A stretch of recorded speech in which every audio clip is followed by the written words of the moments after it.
the Discuss Metal Podcast with Matthew, Brian, Aaron, and Tim of Travail.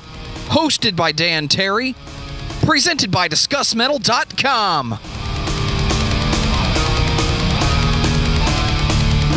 How can you judge me? You don't know me. You don't know my heart. You don't know my mind. And you certainly wouldn't condescend to speak to any. Hey, Dave Chappelle vaped on his thing, so I'm going to do it too.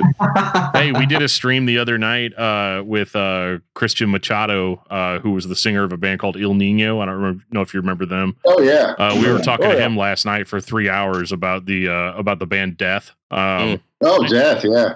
He was vaping the whole time, so Good. All right, cool. yeah. So it's So I don't look quite as much of a loser as I feel like I look like whenever I do that. it's the cool rock star thing to do. So since Well, I haven't smoked it over 2 years. I smoked an actual cigarette, so I guess that's something. that is something. I mean, you're not hacking all over the place right now. So I mean, that's got to count for something. Maybe, who knows? Fuck it. Well, for the sake of this being on video, welcome everybody. You guys already know who I am. I'm Dan, and tonight I am sitting down with Matthew, Brian, Aaron, and Tim of Travail. How are you guys doing tonight? Good. How are you? Good. And let me say, just to be fair, we got, and I kind of said this to you already, Dan, but you got like 2 different generations of Travail, maybe even 3 technically. Really, sort of 3, yeah. I mean, you've got 3 of the 4 guitarists.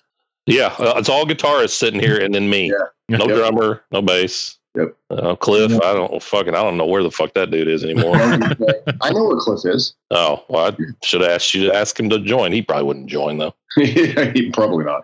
He's like, don't associate me with that man, please. You guys still talk to Daniel? Yeah. Brian? Anybody? Daniel's, I don't know. We don't know. He was supposed to be on. He's probably dicking around doing something. Or got the time zone wrong.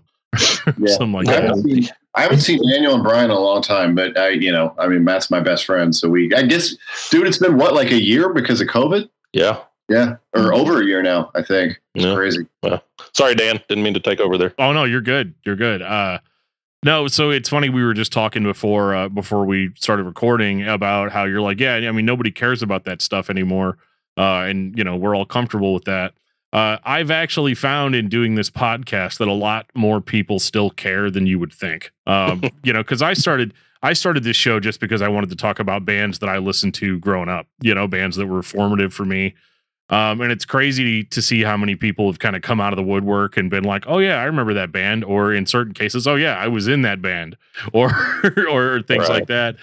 And so Travail was always one of those bands that I feel like over the course of time, I don't want to say is forgotten about, but there's not enough media. There's not enough stuff like this, like what we're doing tonight, to kind of chronicle what happened with the band. And for a band that was nominated for a Dove Award, I don't think that you guys are giving yourselves enough credit, as far as playing this kind of music back then. So I just kind of want to jump back to kind of the beginning and ask the generic questions that interviewers ask, like what made you guys want to start a band, and what was it like kind of starting up? Well, I mean, when are we talking here? We're talking like what, 97? 96. 96. Yeah, okay. 96. So what had happened was, I had always, having been raised in the church and being a Christian and all that stuff, but always kind of being personally dissatisfied with, gospel music. I'm talking way the fuck back. I was just a little guy, and because I got a good at least 5 or 6 years on Tim and Brian. Aaron, I don't know how old you are. How old? 40. Okay, so I got like 5-6 years on there, buddy, here. So I was just a little guy, and and I always loved Elvis, the Bee Gees, all that shit. So I always wanted to see, and I kind of was always raised in the church, and I wanted to do some version of that was it was Christian or whatever. And so as I grew up, I was in different bands with guys I met. Played drums first, and then finally it was like I saw the Pantera video, Mouth for War, and I was like, I saw Phil, I was like, I want to do that. That's what I want. And so, that was at that point, that was kind of my jumping off into doing vocals and writing lyrics and all that. And again, going to church. Finally got married super young. Went to this one church and met Daniel, who is not here for some reason, and then Tim and Kyle and Cliff, who are not with us. I mean, I don't know where they are. And so we just decided, hey, let's start a band and let's, play music and write. And it was pretty, simple, it wasn't nothing super technical or crazy. We all wanted to be like, what can we do to be an alternative to, secular music, whatever stupid ass shit, I think that's how a lot of bands started out in the early days of Christian, rock and metal and stuff. So anyway, that's kind of the beginning. So you guys got together, started playing, and what was the original stuff? I mean, I'm sure what we all ended up hearing on record is not what the original writing sessions were. What kind of vibe were you going for at the beginning, or was it always kind of this like almost like sort of Korn influence, sort of like, but like heavier than that sort of sound? Early it was like, so I went to their first show before I joined the band in fall of '96. And the early stuff was more, I mean, it was real simple, like Matt said, but it was more kind of helmety, kind of like before it got heavier after I joined, I think. And, Matt and I were kind of coming up with parts and bringing them to the rest of the band and stuff. But it was all sort of drop D, kind of mid '90s stuff like that, sort of helmety, little prong E. I think that makes sense. There's probably a little bit of hardcore too. Somehow we got lumped into that group, and I'm not sure why. I don't care, but I think the other guitarist Kyle was probably he was the one song we kept from me prior to me joining a band was kind of hardcore, I guess. I don't, for the longest time I didn't even know when somebody said, "Oh, that's hardcore." I didn't even know what the fuck that meant. I had no clue. Yeah. It's kind of nice back then because it seemed like all those, all the way that people label stuff now. I mean, you had that stuff back then, but nobody really gave a shit, Yeah. It was just heavy music, and didn't feel like there were like rules to be able to fit in somewhere or not, I don't know. Yeah, we got called hardcore a lot, and I never identified with that either, I mean, I remember when, certain records, like you mentioned Korn earlier, Dan, when Life is Peachy came out, that blew our minds. I remember that. And I remember thinking, that we really sounded a lot like that, or we were really going more for sort of that kind of vibe. But like all the kids in DFW they were calling us a hardcore band, which was sort of interesting because I didn't, I mean, the hardcore that I listened to was like, Minor Threat and stuff like that from the '80s, and I wasn't super in touch with the hardcore scene in the '90s. But it's in the early days, it just sort of evolved. Like we would, somebody would bring different pieces of a song to practice, and then we would all work on it together, and it just sort of happened, which was, to me at least, was the cool thing about Travail and writing the music, is that really everybody had some input, to different levels. I mean, I don't know how the songwriting process changed when, Brian and Dwayne joined the band and when Aaron joined the band, but it was a group effort. I mean, for me as a guitarist, I never really wrote anything complete alone. Like I'd take little parts to Matt and he'd help me put them together, and then we'd do it at practice or whatever. Even Daniel wrote some riffs. Mm-hmm. Mm-hmm. Yeah. Very cool. Yeah, it's how was that received, whenever you're playing music like this? Because I mean, don't get me wrong, I know that at the time, there were already, heavy Christian bands, like Living Sacrifice and Zayo, and there was all the bands from California, like your Overcome and you had Strong Arm in Florida. So you had like all these heavier bands and like Focus and stuff. But I'm trying to think for something like, Texas. Were there really even a lot of bands doing that sort of thing in that area at the time? Yeah, my first show with the band was with Embodiment at the Attic at GPI in Arlington. And, they were more of a straight up kind of traditional death metal band. I think their 3-song demo tape was out at that point, but we gigged with Embodiment. We opened for them a bunch of times, and the kids really seemed to like it. I mean, we obviously didn't sound anything like them, but we were way like Matt was saying, I mean, we were way simpler. I mean, we were nowhere near the musicians that those guys were ever. There was never, there was never any threat to Embodiment standing as the best band in the DFW scene. But I remember at those gigs in like late '96 and like through the first half of '97, it took off pretty quick. Yeah, we were playing pretty much any show we could, and started talking about writing a record. And like Tim said, we were all just kids. I mean, I was the only one that wasn't a teenager at that point, and we just started writing a record. Not writing a record like, hey, we're writing a record. I mean, we were writing songs, and we were trying to figure out how to pay for recording, and because back then you couldn't just open up your laptop, pop a mic in there, and fucking record and put out a studio quality record like you can nowadays. We had to pay for studio time, and so that took it was 4 teenagers and me, and I was 22. Didn't go to college, so it's not like I had a bank account full of money to pay for this shit. So it took some time and dedication and practicing till 4 a.m. Sometimes, and which at the time loved. Later on in our careers, I fucking hated practicing, but worst goddamn thing now. But anywho, so we started.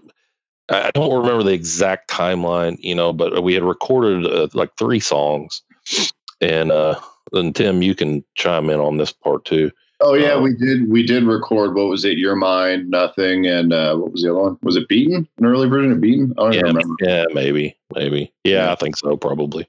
Anyway, we recorded a 3-song demo. I think we threw it into a crowd one night, and I think Brian here caught that, didn't you? Or was that Peter? Probably Peter. Was it? Okay, I couldn't remember if it was you or him that caught that. It was before Brian was in the band. Just threw a demo right out in the middle of the crowd? We literally recorded all day.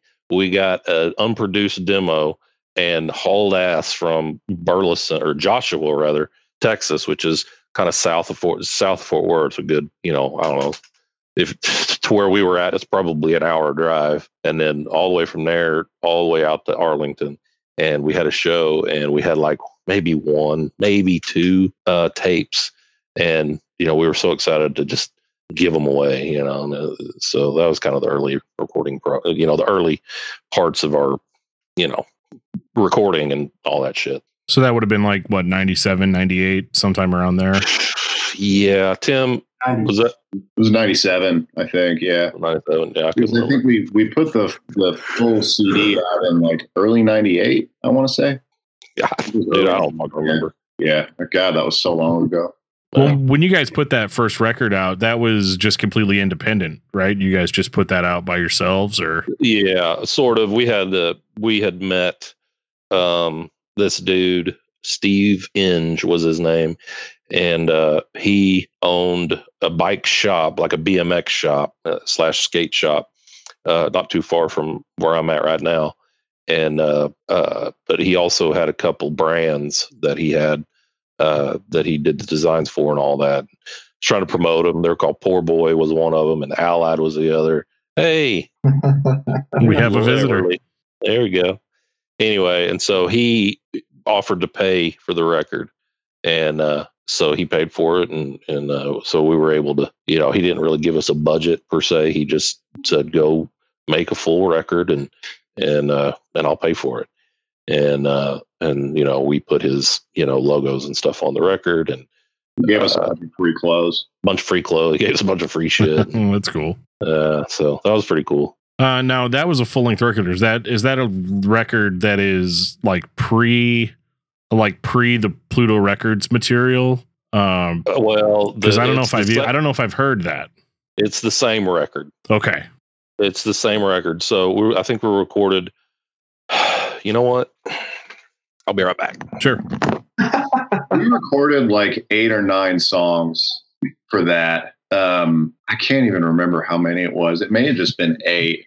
And then, that I think this was right around the time I left. I think they put that out. Brian, you can help me out here. They put that out through Pluto, and then you guys did the EP or the split, sorry, with Ludacris. Yeah. And then put it all out together after that, I think. Does that sound right? Yeah, so they just put it out on Pluto, and then me and Dwayne joined the band, and then we hit the road, met Ludacris, did the split with them, and then Pluto sold us to Metro One, and then Metro One remixed, mastered it, and then put it out. Yeah.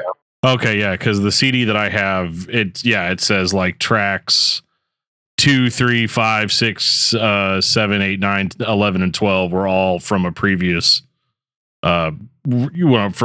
session. Yeah. So that was all the stuff together, including the songs they did after I left. So even though Brian and I were never in the band at the same time, we were all on that record playing different songs. So this is the first. It's called, what is this called? Anchor of My Soul. Anchor of My Soul. Okay. It had 8 songs on it. Those 8 songs are all on the one you showed me earlier, Dan. Okay. So what happened is so Pluto signed us and basically took the masters of those 8 songs and one more, but we'll get into that in a little bit. And took the masters to Barry Pointer, who did Living Sacrifice and Zayo and a bunch of other shit up there in Arkansas. Everybody, yeah. Yeah, and so basically the drums sounded so bad, he singled out the drum tracks and re-recorded the drum tracks through a microphone, like put some speakers in like a I can't think of what to call it, but in a soundproof room or whatever, and re-recorded the drums. You know, he was just like, man, this is a fucking mess, you know? Yeah. And so anyway, and then, you know, we had recorded, you know, the 4 song or the split with Ludacris. I mean, he did all that, you know, and then put it all together on one out to try to give it some consistency in terms of, you know, trying to make it seem like, you know, basically two different bands did not write all of these songs. It was one band. Is what he was trying to do. You know what I mean? Sure. Anyway. So how did you guys end up getting hooked up with Pluto Records? Man, Eric Shirey, you know, the guy that started it. Yep, I know Eric. Yep. Yeah, I don't remember how. Tim, do you remember how we? Yeah, he used to promote shows, and he brought us down to Austin a couple of times, and we slept on the floor of his shop. You remember that, Matt? Yeah. Yeah, and so he was always around promoting shows and stuff, and but that Pluto release, I think that came after I left. Yeah, it did. I don't know how that came together. So that's the way we met Eric. We played some shows for him. We played with who was that rapper we played with? Lil Rascal. Lil Rascal. Lil Rascal and New Wine.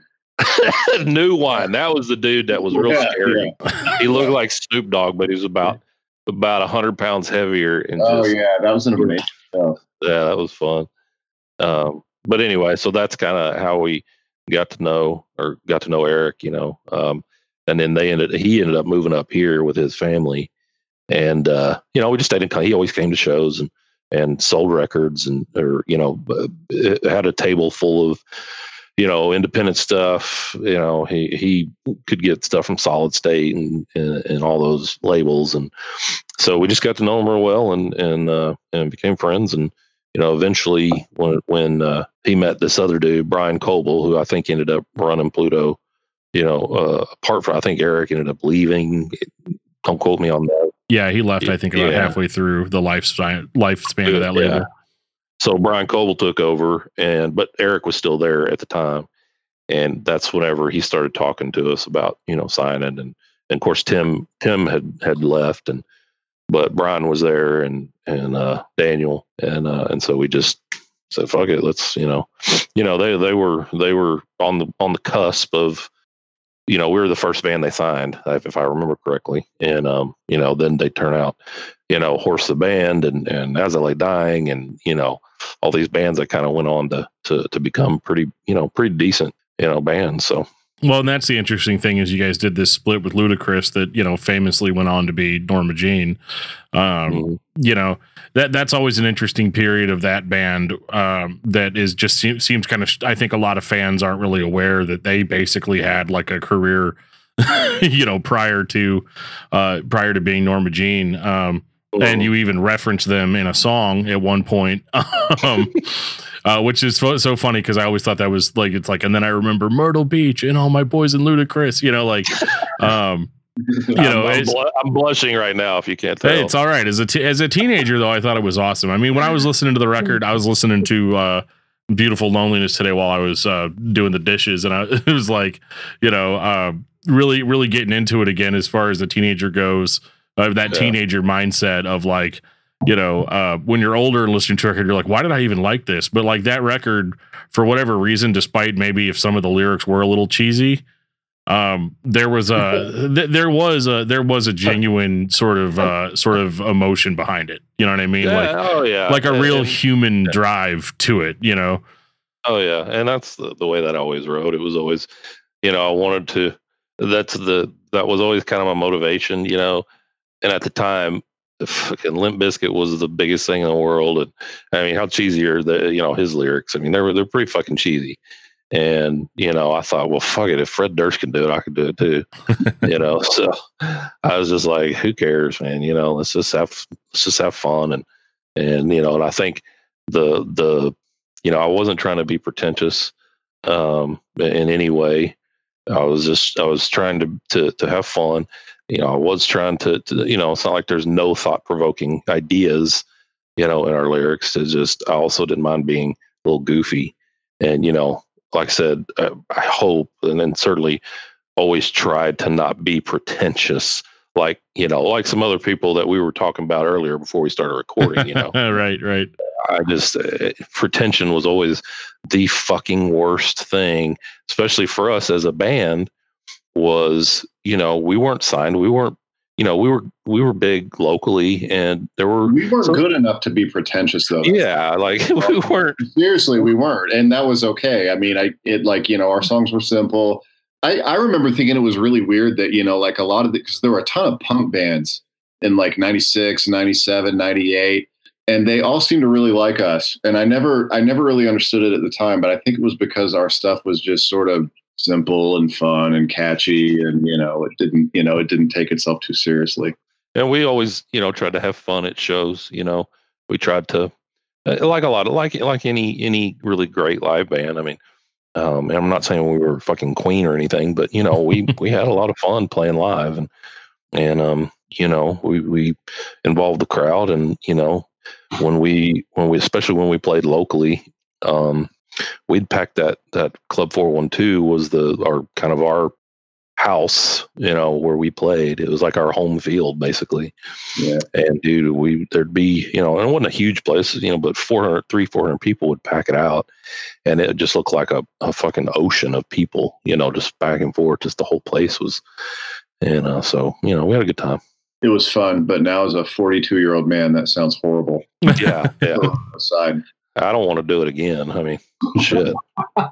Oh, this whole call's not going to end with you guys being like, you know what? Let's go ahead and put another one out. Let's do a quick acoustic show, 3 guitars and metal rap over some guitars. $500 to show up in person to see it. Yeah. And by the way, Dan, we'll send the bill after this interview's over. Oh yeah, perfect. Yeah, I appreciate that. I'll just stand by the mailbox and wait for me to mail the check to you. Just if it's not there yet, just wait longer.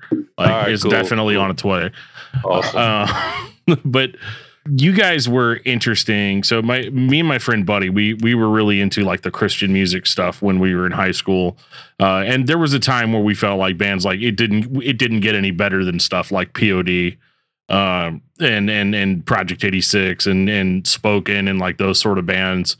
And in a lot of ways, it still doesn't get much better than Spoken, but like I do think that like you know Aaron here was in Spoken on that last record, right? I did. I was throwing him a bone there on that one. Oh, there you go. No, I love Spoken, but the biggest thing about Travail is whenever we heard the CD. So before we started listening to heavier stuff, we were very much like, okay, I like screaming. Screaming's cool, but it's got to have some like melodic singing in it or have some sort of like rapping or something like that. And it wasn't until we heard Beautiful Loneliness, which I, again, famously basically stole from my friend. I stole it from his bedroom at a Bible study. He told me I could borrow it, but then I just never returned it to him. Yeah, I'll bring that back. I'll put it in the mail. So, and if it's not there in a little bit, just wait longer. Right? Perfect. Yeah, exactly. Exactly. You're starting to pick up on my schemes here. But once we heard Beautiful Loneliness, it was just like no going back. We were like, no, you know what? All screaming all the time. Yes, please, more. That was, and it was really through that record that I started listening to stuff like Ludacris and Zayo and Embodiment and like Society's Finest and like bands like that. It was like just heavy enough for us to realize that like, oh, there's this whole other genre of music out there that's like way heavier than this like radio rock stuff that we're listening to, because the Christian radio rock stuff really wasn't that good. It was just trying to sound like whatever was popular. Yeah, it was generic. It was, but the heavy bands, for whatever reason, in the Christian scene during those years were actually more unique, at least as far as from what my perspective was. And Travail was a huge stepping point for us to kind of start checking out stuff like this. Like in a lot of ways, I wouldn't be doing a show about heavy music if I had listened to that record and been like, oh yeah, I need to start listening to stuff like this, like like all the time. Well, you're welcome. Yeah. Yeah, right. It didn't give me a lot of girlfriends, but yeah. It didn't get any better than some of those bands you mentioned, like Embodiment and Zayo. I can remember we opened for Zayo in '97, I think, before they had their lineup change and before Blood and Fire came out. And then we opened for them again after Blood and Fire came out, or right around the time it was coming out in Austin. And they were the craziest live band I'd ever seen in my life. Just so good. And that, to me, was just mind-blowing that a band could be that heavy and that good and that energetic live at some tiny little club. That blew my mind, too. Yeah, that was something special seeing them. Yeah. After... I guess, yeah, it's probably right after Blood and Fire came out, and they had the new lineup with Dan and Brett and Russ, and then Jesse was still the drummer. I remember that they came out. They had on like those studded belts, and they had their hair all combed back with like Brill cream or something, like they were out of the 50s. And at first, I thought they went so crazy live. I thought it was a joke. I was like, oh my God, this is the craziest thing I've ever seen. And then I remember we came back and played a show like a week or two after that, or maybe a month. I don't remember how long it was. And you could see the influence they had on other bands that we were playing with and on all the, the kids in the scene and stuff. They started dressing like that and were super into the style. I mean, Zayo, I think, from that generation is probably the most influential band. I mean, that to me is really like the birth of metalcore, way back then in the late 90s. They were just so good. They were such nice guys too. They were really cool. Yeah, for sure. Then they're still good. They're still just that good. Yeah. I saw them. Yeah, they're still the one good band from Christian metal that is just, they've had a lot of different members, and I think they're back to like the Blood and Fire lineup, maybe. Except for Brett. I don't think Brett's not in it, but I think gone for a while. But Russ and Dan and Scott are in it. Jesse is not. Yeah. I knew Jesse was gone, and Scott. They put out so many good records. They were totally. Yeah, Zayo's my favorite band, so I got to get off this, or else we're going to end up talking about Zayo for the rest of the night. Yeah. But what was interesting for me about you guys is that it seemed like it was very, you had a lot of forward momentum, at least from a fan perspective. You'd gone from Pluto, and then I guess you guys, did you sign to Metro One, or did Pluto just kind of like give the band to that label? They sold us for I don't know, 15 or 20 grand. Brian, do you remember? They never told us. Did they not? I thought they had told us it was $15,000 or $20,000. Huh? I think it was around. I think like years later they said, maybe something like that. But I don't remember. Yeah, I mean, it's whatever. Hey, one of the things we did benefit from being on Metro One, we'll go ahead and get this out of the way, is we got to go to I can't remember what the fuck it was, but it was some like show, some musical at Reunion Arena in Dallas before they tore it down, and it was the worst thing ever. And we got to meet Crystal, whatever her name was, Crystal Lewis.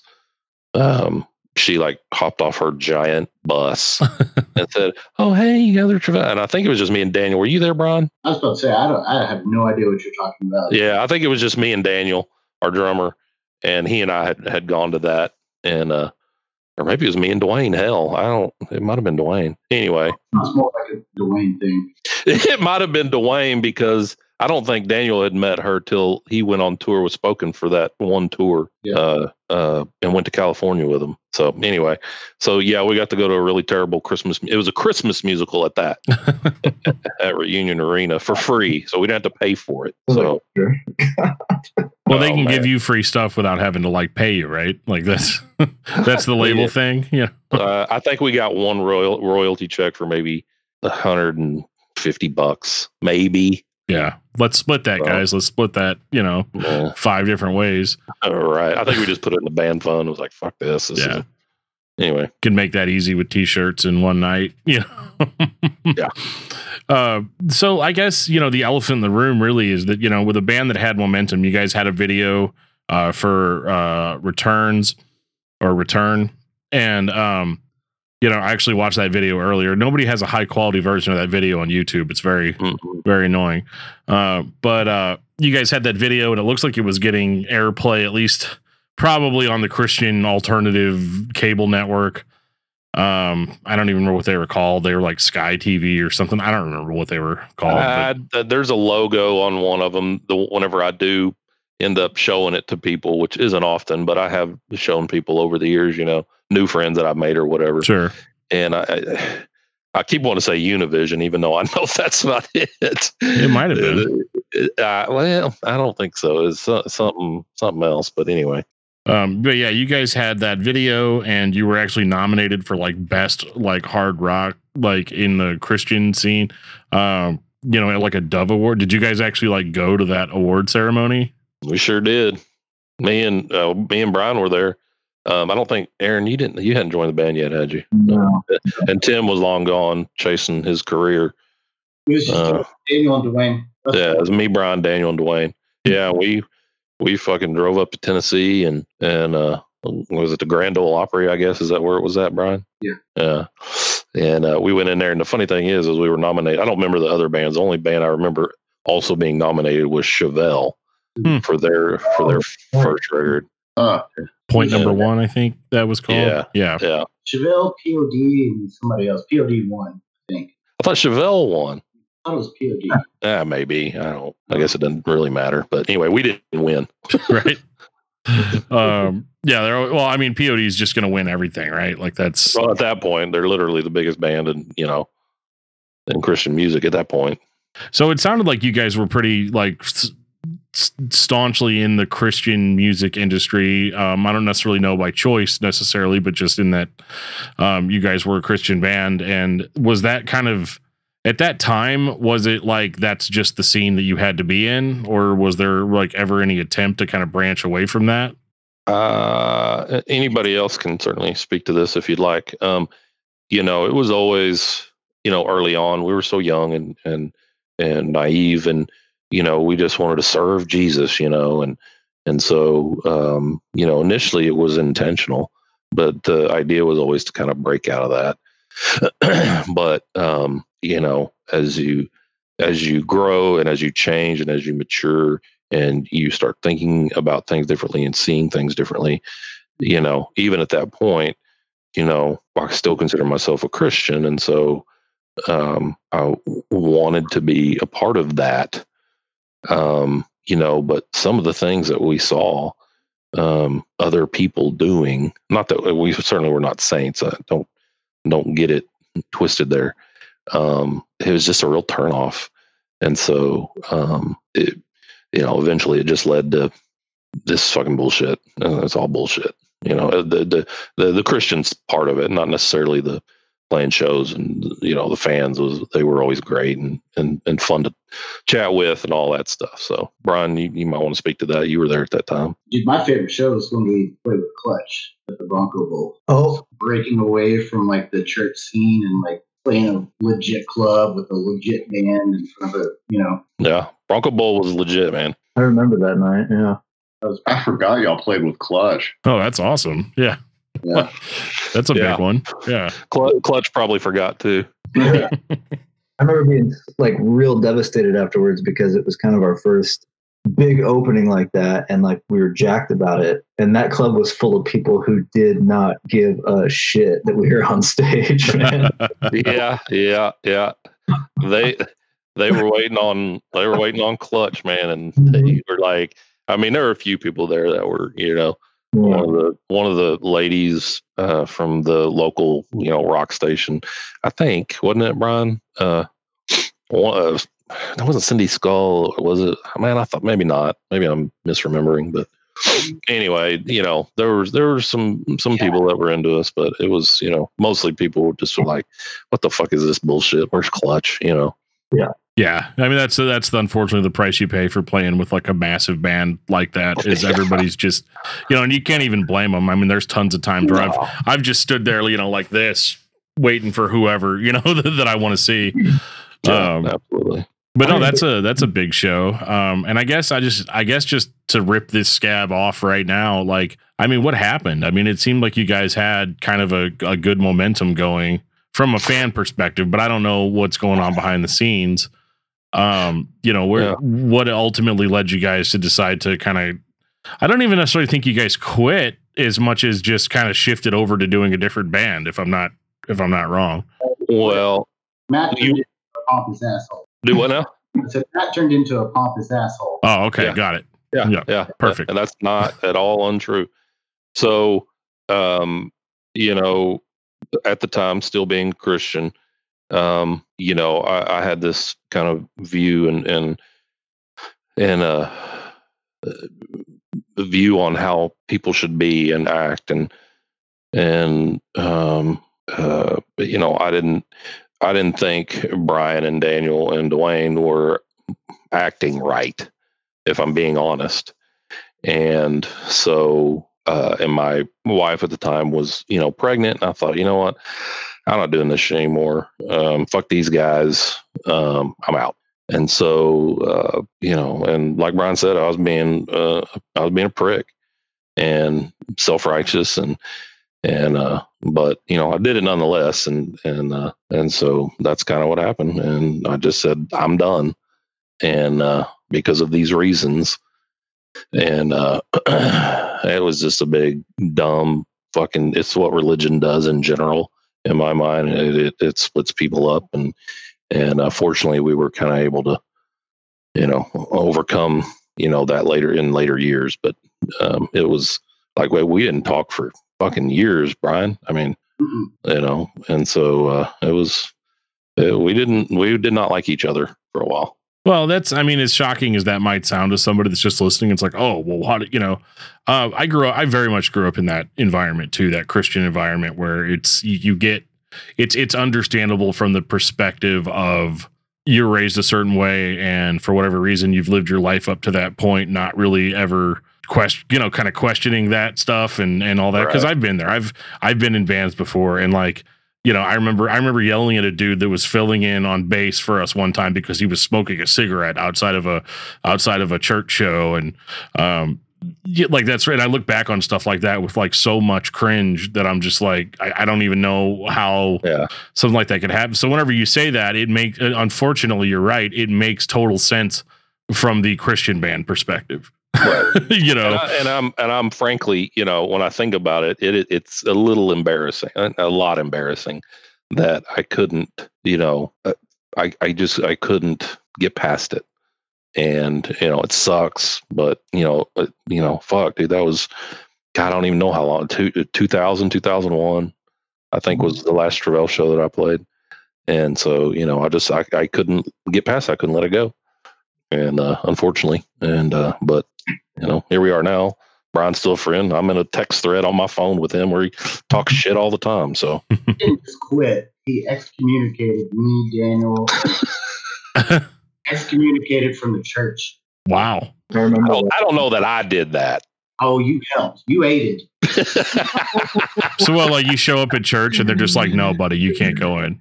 Well, first of all, those motherfuckers. First of all, they never fucking went to church. So let's make sure we. Oh, okay. So they were like real sinners. Okay, I got it. Actually went to church here. Oh my gosh! Elders got together. It was a certified letter and everything. Jeez. That's right. It's talking about it in this context. You look back and you're like, what the God, Matt, I never knew you went that far. You were a dick. Jeez. I still have a letter somewhere. You got a certified letter. Hey, Tim, shut the fuck up. This motherfucker here. So let's tell a little side story. We'll take a little side mission here. So before we found Aaron to play with us, we were constantly talking about finding a second guitarist, and just to thicken it up a little bit, and whatever. So when Tim quit after about 2 years, I was so hurt by that. I was so fucking pissed. I was like, "What? We're the biggest thing around here. Like, why would you do this?"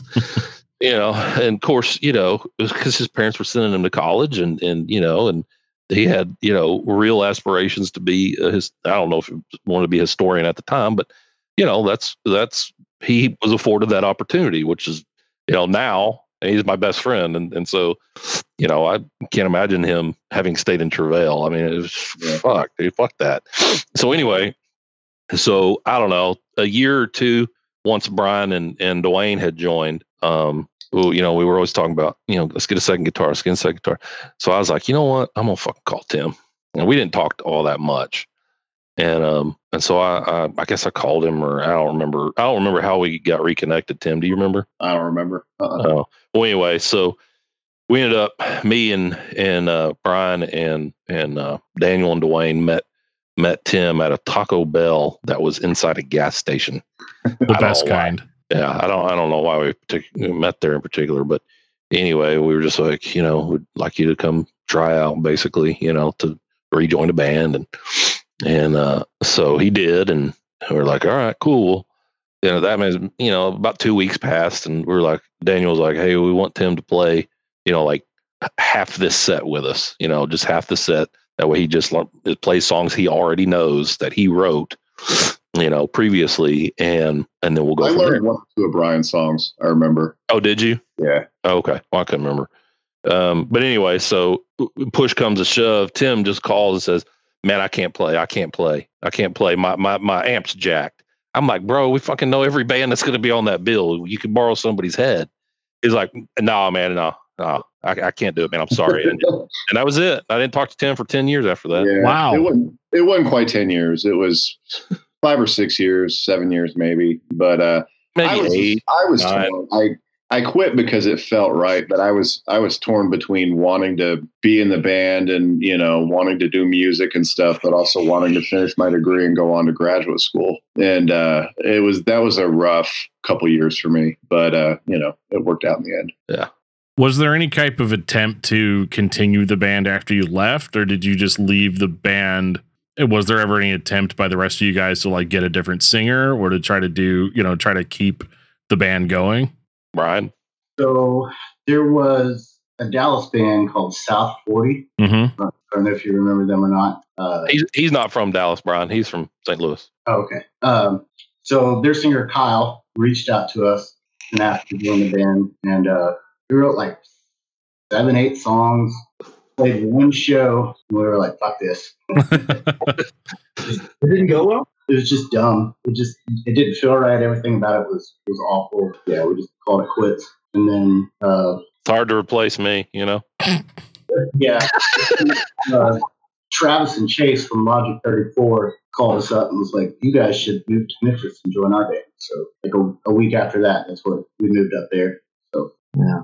So I'm going to do a little bit of what I like to call Wikipedia. I don't call it. I'm ripping this off of a different website. A little bit of Wikipedia fact checking. So it says that you guys started a band called Southern Train Gypsy. Mm-hmm. Is that true? That was me and Brian, and then our drummer Daniel from Travail, and then Dwayne, the bass player from Travail. Okay, so how long was that after Travail had broken up? Was that, I guess this is after you guys had kind of buried the hatchet on a lot of this stuff? Oh yeah, we had a big long discussion before we really started getting into writing music and stuff, and I think it was 09, Brian, was that correct? Yeah. Okay. Ish.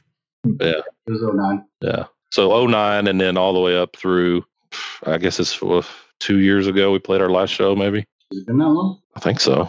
Longer than that. Might have been longer than that. 3 years, maybe. Yeah, it's been 4 years, at least 4 years. My kiddo's 4. So. Oh shit. Okay. All right. Yeah, I guess it's been 4 years. Yeah. Yeah, we did that for a while. That was much better music. Sounded better. The structure of the songs were better. Lyrics were better. You know, no songs about PlayStations and way stations. Oh, come on. That was awesome. I mean, those rhymes were so fat you took them to a way station. I mean, it's just you're just saying a sentence. I don't even know how that's cheesy. No, it just is what it is, right?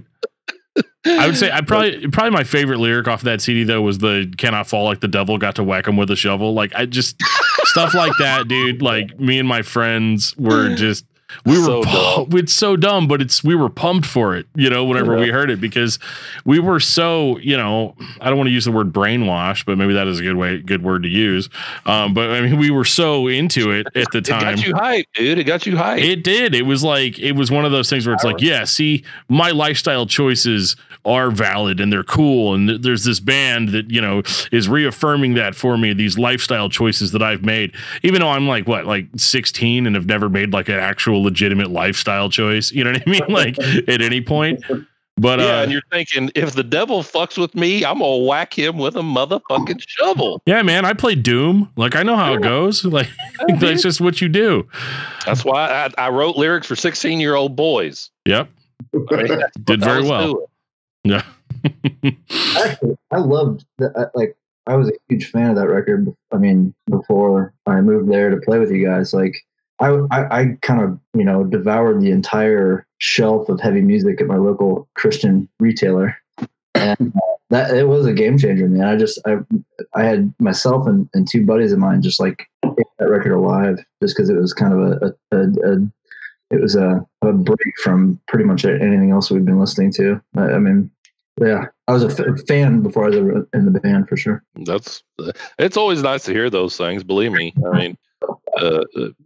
From anybody. I mean, I've got this scrapbook of old flyers, and God, we had people writing us from Brazil, and you know, which was really bizarre. And you know, when people tell you, you know, they love what you're creating, regardless of how good it actually is, you know, it makes you feel necessary. It makes you feel, you know, good and loved, and you know, who don't want to fucking feel that way? You know what I'm saying? Hey, keep it down in there, woman.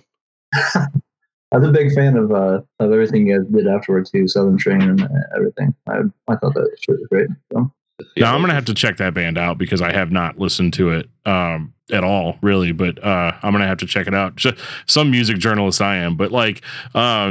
No, I had never heard that band, but now I'm kind of more interested now that I know that it's a real thing. Because I heard the band name and I was all like, there's no information about that other than the fact that they did it, you know, that I can find. Did you guys release albums and all that? Okay. Yep. We got one full length and one EP that we did. I've got a fucking shit ton of both. Daniel, after this thing, I'll get your address. I'll ship them to you. Sure. No, that'd be and there's awesome. a bunch of, we have a channel on YouTube that you can check out too. Okay, cool. I'll sub to you guys. I'll sub to that right afterwards and give me something to chomp down on tonight, because you won't get any new content, but you know, you'll get all the old content. Yeah, it's all good to me. And so I guess you guys are not doing that band anymore. Yeah, I guess as of 4 years ago. No, just too fucking old, man. Tired of that shit. Tired of, dude, I was talking about this with a friend last night. Just 2-day hangovers and fucking, you know, it just. Ugh, the worst. I got sick too. That kind of wind out of everything. Yeah, he said Dwayne got sick. Dan, I was telling you about that. Yeah, and that kind of put a damper on things for at least for a year or so, and then whatever. Well, what have you guys been up to since? Let's go first. I mean, maybe minus 2020 because none of us have been up to anything, but Yeah, just fucking working. I got remarried. Of course, I got divorced in 2010, and then went wild for a bit and had some fun, and then met this wonderful woman I'm married to now, and just working and put her through school, and I mean nothing super crazy or exciting. So Married with a 4-year-old. Go to work. I'm married. I have an 18-year-old stepdaughter. I live in Amarillo, Texas now. I teach at a university out here. Oh, tenured professor that's over awesome. here. Yeah. Awesome. Aaron? I just, man, I never got married, never had any kids. You ain't married? No, man. Just never could make it work. I don't As know. good looking as you are. Yeah, man. I don't know. I just never did it. This kid used to have dreads, Dan. I don't know if you ever. He looked like Sonny from POD, but really skinny. And Oh God, down to my ass. I finally cut him in 2000. oh, did you get him that long? Did you grow him that long? Oh, I had him for 9 years. Yeah, I Oh shit! cut him in spring of 2008, I think, and they were almost down my waist. It got to one of those things that's so inconvenient, and you don't realize how inconvenient it is because it's happening slowly, and it's what you're used to. And then once I got rid of him, I was like, "What have I been doing?" Yeah. How hard is it to clean dreads? Yeah, why the fuck did I have these? No, man. Like I don't know. I played, toured with Spoken for 2 years, and then left the country for about a year. And then since then, I've just been, I kind of settled into a groove with the job, and I estimate and manage projects for a subcontractor, and that's about it. Just, like Brian said, just go to work. Real interesting stuff. People want to hear about a band that's not together anymore. It's stability, man. Like, no, I personally just like hearing that stuff, knowing everybody's doing well. Like, I never want to like find out that somebody that was in a band that I like is homeless, or you know what I mean, or like has had or that they tried to live the dream and then failed, and then now they're like in a bad place. So maybe people don't want to hear that stuff, but I don't know. It always makes me feel good hearing it. And as far as what I've been up to, no, I'm kidding. I do a YouTube show and a podcast. That's it.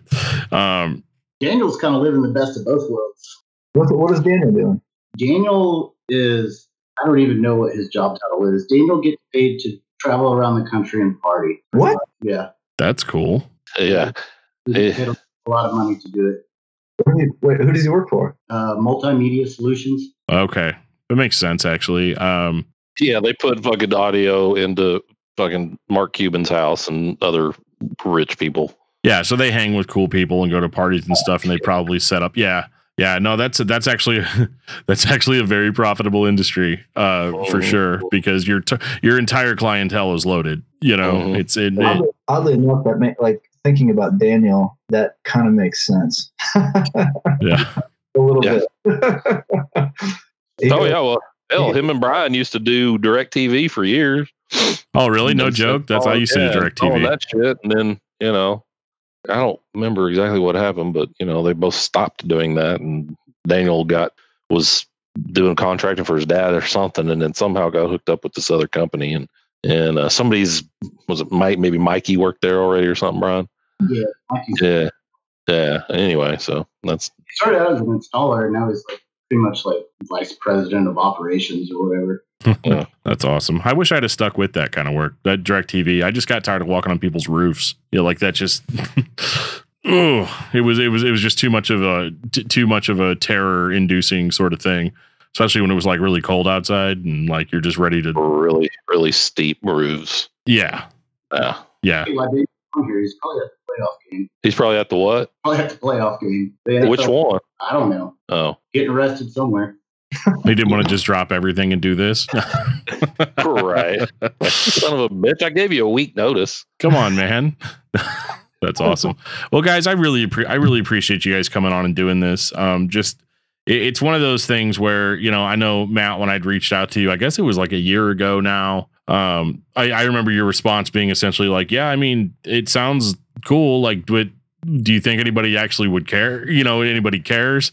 And I was like, yeah, I don't know. And then I know we were talking about getting something together, and then that kind of fell apart because I want to say in like February 2020, you were talking about maybe reaching out to the other guys, and then we just had 2020, up until now, and so yeah, that it definitely put an axe to that plan. But I'm really happy that we got to do this because I mean this record right here, I mean this thing, it meant a lot to me, and it meant a lot to a lot of people. Like I've still on Facebook, I'm not like super into Christian music anymore, but whenever I'm still on all those Facebook groups and all that stuff where they talk about all those Christian bands and stuff from back in the day. And it's not that, I mean, it's pretty often people will still throw a picture of that record up there and be all like, you guys remember these guys? They were so cool. They were around back in like 2000, and like everybody's always got something positive to say. And it was a really, really cool record. And it makes me happy that you guys are all friends,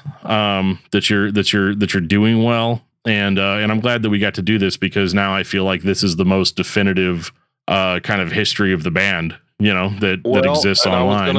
I was gonna say, if the response is good, we could always do this again, and there's a lot more stories that we haven't even told.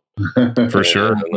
And, our first tour, our second tour was we toured with Ludacris. I think our third tour was the one where Aaron had joined, and we played Cornerstone. So there are stories that have yet to be told. So if people care enough, then holler at me and we'll do it again. Absolutely, yeah. I'm definitely down to do that anytime, whether people care or not. That's I do these podcasts for me. I'm glad people listen to them and like them and stuff, but it's a lot of it is just fueling my own curiosity about things, and so this is really cool. I just want to thank all you guys for coming out and coming out, i.e. clicking a link and then sitting in front of a computer and talking for an hour. So yeah, just thank you guys so much, and definitely down to do a part 2 at some point. Cool. Thanks man. Thanks for having us. Fun. Thank you. And that was my chat with Travail. This is an interview that I never thought that I was going to get. Travail was one of my favorite heavy Christian, hardcore, metal, whatever you want to call them, bands. They were definitely heavy, and they were one of the first bands that I ever heard that combined, Christian lyrics with, super brutal, down-tuned guitars. Obviously, that opened me up to a whole world of music like that, and then obviously I went even beyond that over time as a music fan. But I'll tell you, Travail has always held a very special place in my heart. And so it was really, really cool getting to talk to not one, not two, not three, but 4 members of the band to get their story, to figure out, exactly what happened to this band and how influential they seem to be for a lot of people. And, there really aren't interviews like this with this band. So I'm really happy that you guys got to hear it. And this year I have so many more cool interviews lined up, very similar to this. And if you want to see the visual version of this, I actually have a copy of this interview on my YouTube channel.